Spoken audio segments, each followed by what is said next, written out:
Hello and welcome back to my YouTube channel, my love. If you're new here, hey boo hey. My name is Sheila Yona. I'm a researcher, author, and genealogist. I help everyday ordinary people become experts in their family's history. And if that's something you're interested in, be sure to subscribe to my YouTube channel and click the all notifications bell button to get notified when I go live and when I upload new content. Today, I will be discussing part 2 of my American Indian food series. And as a disclaimer, I am not a medical professional. Please consult with your doctor before consuming any of these foods that are mentioned. Now, since we have got our introduction out the way, let's get straight into it, shall we? Number 1, wild ramps. The ramp is a plant that is related to the onion, leek, and garlic plant and has a pungent flavor. The name ramp originates from the fact that it is similar to the English plant known as ramson. The Menominee Indian word for the plant, Chicago, which was abundant in the area, is the origin of the name Chicago. Clusters of these slow-growing plants are densely packed together. In the spring, the ramp has 2 bulb leaves that are slender and glossy green in color. When the stalk reaches maturity, the leaves begin to wither, and clusters of tiny white feathers begin to develop. Bulb layers develop as the plant matures and grows out. Beginning in Nova Scotia and extending all the way to Georgia and Iowa, the ramp can be found in eastern North America. Ramps, on the other hand, are considered to be an Appalachian vegetable because of the favorable growing conditions in the mountain region and the significance of ramps in the cuisine of the region. In the shade of a deciduous trees and in the soil that is rich, ramps thrive. Throughout the course of history, they were gathered from the wild rather than being cultivated. Celebrations in the Appalachian region are not complete without ramps, which are among the earliest spring plants. Ramps have become increasingly popular as a result of a recent culinary renaissance. However, there is a possibility that supply would not be sufficient to meet demand. Ramps were considered to be an essential tonic due to the fact that they provide vitamins and minerals that had been unavailable during the winter. Ramps were one of the first spring greens to appear in the market.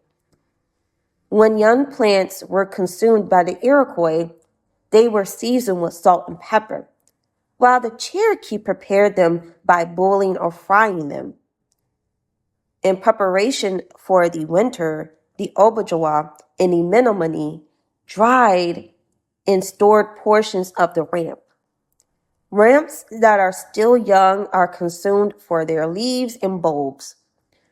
As opposed to having the aroma of garlic, the ramp has the flavor of a spring onion. The Appalachian region, they are either fried in butter or animal fat, or they are consumed raw in salads. They complement savory dishes such as potatoes, scrambled eggs, soups, and other dishes of this kind. As a result of their blood cleansing properties and vitamin content, ramps were highly valued by American Indians and still are.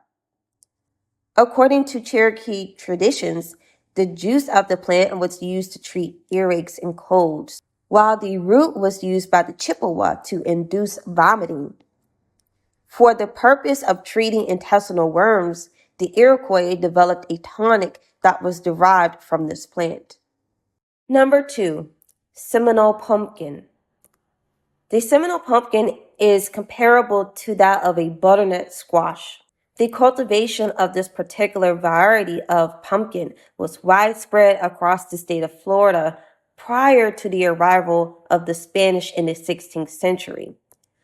Other Florida native tribes, such as the Muskogee, Creek, and others, were among those who consumed and cultivated pumpkins, despite the fact that the pumpkin was named after the Seminole tribe. The Muskogee people gave the Seminole pumpkin the name Chasahowaska. I'm sorry if I'm not pronouncing it right, which literally translates to hanging pumpkin. This name was given to the pumpkin because of the way it is hung from the bare branches of the tree. If the vines are planted at the base of the girdled trees, they will climb up the trunk of the tree, which encourage the development of fruit. Increased crop yields were achieved through the application of this method, which allowed European immigrants to cultivate hundreds of acres in Florida. The pumpkin was a crucial source of nutrition for early American Indian tribes and later the Seminoles. Even today, the fruits and flowers of the pumpkin are utilized in the preparation of soups, breads, and as a vegetable crop. Number 3, dewberry. The southern dewberry can be found all the way from southeastern coast of North America to the state of Maryland. Consuming the fruit of the dewberry or blackberry is a straightforward process.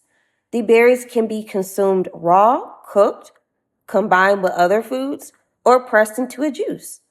However, other plant parts were used to make the tea that you are currently drinking.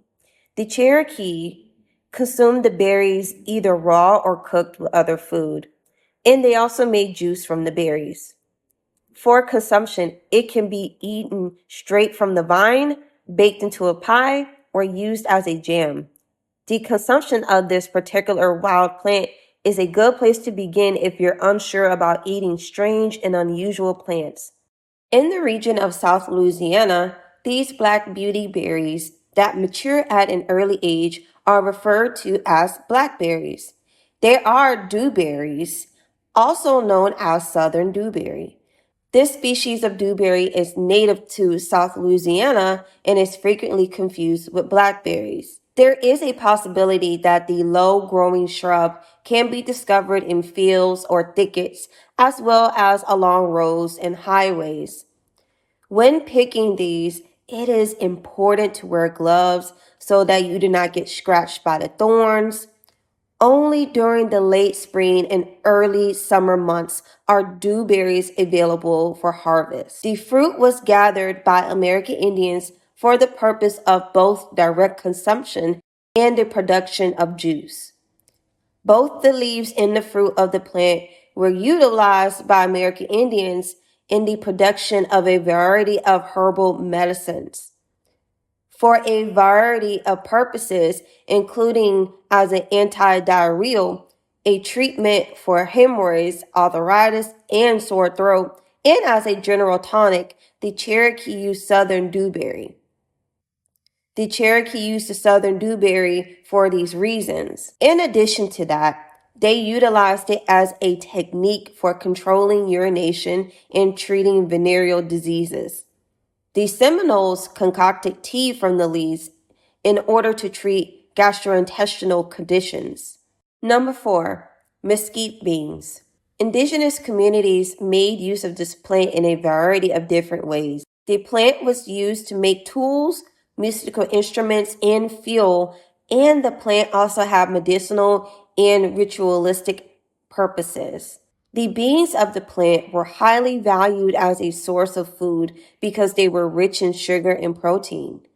In order to make cakes, flatbread, or stew thickeners, mesquite beans and seeds can be ground into a flour and used in the production of these items.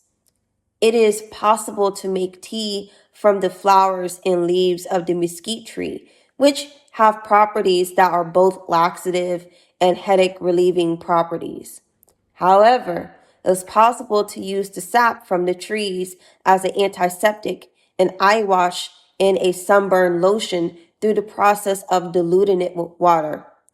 Protein, carbohydrates, fiber, and calcium are all components that a mesquite bean possesses. The mesquite tree was given the name Tree of Life by the Pima Indians because of its capacity to provide substance that was necessary for life in a harsh region of the United States. Number 5, chocolate daisy. This adaptable species of yellow flowering plant is native to North America and is known by a variety of names, including the chocolate daisy, chocolate flower, and green eyes. It is a member of the sunflower family and emits an aroma that is similar to chocolate in the morning after it blooms that night. This flower thrives in window boxes and along pathways. It is indigenous to the southwestern United States and Mexico. It has been reported that American Indians used this plant to treat medical conditions related to the stomach. In some cultures, the burning of dried roots is a method of calming nerves and boosting courage. As the day progresses and the temperature rises, not only do the petals close, but the fragrance also begin to fade. The flower stamens are edible and take on a flavor similar to that of chocolate. The medicinal uses of this plant have been documented by American Indian communities in a variety of cultures. Not only do people get to enjoy the chocolate scent that these plants emit during their extended flowering season, but they also draw pollinators and butterflies, which also helps the planet, obviously. Now that is all for this video. Thank y'all guys for watching. Comment down below what's the next video you want me to go over, what's the next topic. I'm taking requests, so comment them down below. Thank y'all guys again for watching, and until the next time, bye.